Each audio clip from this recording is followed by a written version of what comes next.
Hi guys, Srikakulam Sherlock Holmes అని చెప్పి మన వెన్నెల కిషోర్ గారితో ఈ సినిమా ఒకటి వస్తుంది అని చెప్పి మొన్నే ట్రైలర్ రిలీజ్ అయింది. ఆ ట్రైలర్ మీలో ఎంతమంది చూసారో నాకు తెలియదు, కానీ నేను రీసెంట్ గా ఆ ట్రైలర్ చూడటం జరిగింది. నార్మల్ గా షెర్లాక్ హోమ్స్ అని చెప్పి ఇంకొక సినిమా వస్తుంది కదా అనగానే నా ఫస్ట్ ఇంప్రెషన్ మనకి ఏజెంట్ సాయి శ్రీనివాస్ ఆత్రేయ లాగా ఇంకో క్యారెక్టరైజేషన్, ఇంకో సినిమా అదే యాంగిల్ ని బేస్ చేసుకుని నార్మల్ గా ఆ టెంప్లెట్ మన వాళ్ళు వేరే సినిమాల్లో కూడా వాడారు కాబట్టి ఇక్కడ కూడా హీరో క్యారెక్టరైజేషన్ లోను ఈ స్టోరీలోను అదే టెంప్లెట్ వాడుతూ హీరోను కొంచెం అల్లరి చిల్లరగా చూపిస్తూ ఏదో కేసు రిజాల్వ్ చేసేస్తున్నారులే అనేటట్టు తీసుకొస్తారేమో అనేటి నేను ట్రైలర్ ని ఆన్ చేశానన్నమాట. కాకపోతే టు మై సర్ప్రైజ్ ఈ ట్రైలర్ లో చాలా ఇన్ఫర్మేషన్ వీళ్ళు ఇచ్చారు. అండ్ ఈ సినిమాని మనం ఇంతకు ముందు సినిమాలతో పోల్చే కైండ్ ఆఫ్ స్టోరీ కానీ క్యారెక్టరైజేషన్ కానీ మేము పెట్టుకోదలుచుకోవటం లేదు.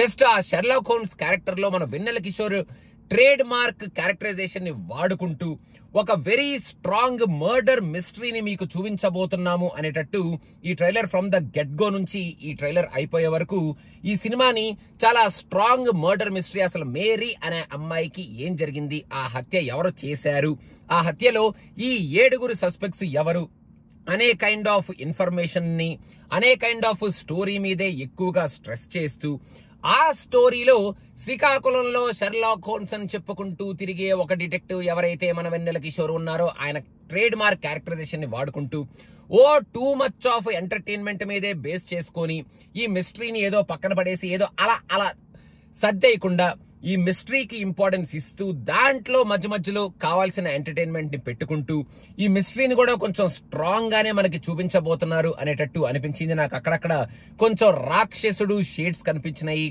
ఆ ఫ్రేమింగ్ లో. అండ్ మధ్యలో ఈ లవ్ స్టోరీ ఏదో పెట్టుకున్నారు, ఆ లవ్ స్టోరీకి మిస్టరీకి ఆ 7 సస్పెక్ట్స్ కి మరి సంబంధం ఏమిటి అనేది కూడా మనం వేచి చూసేటట్టు. మీరు ఈ ట్రైలర్ చూస్తే మన వెన్నెల కిషోర్ ని ఇంట్రడ్యూస్ చేసిన తర్వాత వెనకాల కొంచెం ఇంగ్లీష్ పదాలతో కూడుకున్న ఒక background score kind of music వచ్చింది చూడండి. నాకు ఆ బ్యాక్గ్రౌండ్ స్కోర్ విన్నప్పుడు మన లేడీ డిటెక్టివ్ బ్యాక్గ్రౌండ్ స్కోర్ గుర్తొచ్చింది. మీకు కనుక ఆ బ్యాక్గ్రౌండ్ స్కోర్ గుర్తుంటే జస్ట్ సరదాగా అనిపించింది. ఇంకా ఓవరాల్ గా ఈ సినిమాని ఒక మంచి గట్టి ప్యాకేజ్ లాగానే, ఒక మంచి మర్డర్ మిస్టరీ లాగానే మన ముందుకు తీసుకొస్తూ ఆ మర్డర్ మిస్టరీని మన వెన్నెల కిషోర్ గారి చేత ఎలా వీళ్ళు సాల్వ్ చేపించబోతున్నారు అండ్ మన వెన్నెల కిషోర్ ఈ క్యారెక్టర్ లో ఎలా జీవించబోతున్నాడు. అండ్ ఎంటర్టైన్మెంట్ మనకి నాకైతే ట్రైలర్ లో కొంచెం తక్కువే కనిపించింది. సినిమాలో కూడా మెయిన్ గా ఎంటర్టైన్మెంట్ ని ఎక్కువగా పెద్దపీట వేయకుండా ఈ మర్డర్ మిస్టరీకే పెద్దపీట వేస్తూ ఎంటర్టైన్మెంట్ ని జస్ట్ అలా వాడుకుంటున్నారేమో అనేటట్టే ఈ ట్రైలర్ కూడా అనిపించింది. అండ్ డిసెంబర్ 25న మంచిగా హాలిడే సీజన్ కాబట్టి అసలు మనందరికీ కొంచెం ఇంట్రెస్టింగ్ గా ఉంటది కాబట్టి అసలు ఏం జరిగింది ఈ సినిమాలో, అసలు ఏం చేశాడు మన వెన్నెల కిషోర్, ఈ మర్డర్ ని ఎలా రిజాల్వ్ చేశాడు, అసలు ఆయన ట్రేడ్ మార్క్ క్యారెక్టరైజేషన్ ఏమిటి, ఇంతకు ముందు మనం చూసిన సాయి శ్రీనివాస్ ఆత్రేయ క్యారెక్టరైజేషన్ లాగా ఉంటదా, లేకపోతే అసలు ఎలా ఉంటది భూతద్దం భాస్కర్ రావు ఆయన క్యారెక్టరైజేషన్ లాగా ఉంటదా, లేకపోతే మన చంటబ్బాయి తాలూకా అంటున్నాడు కాబట్టి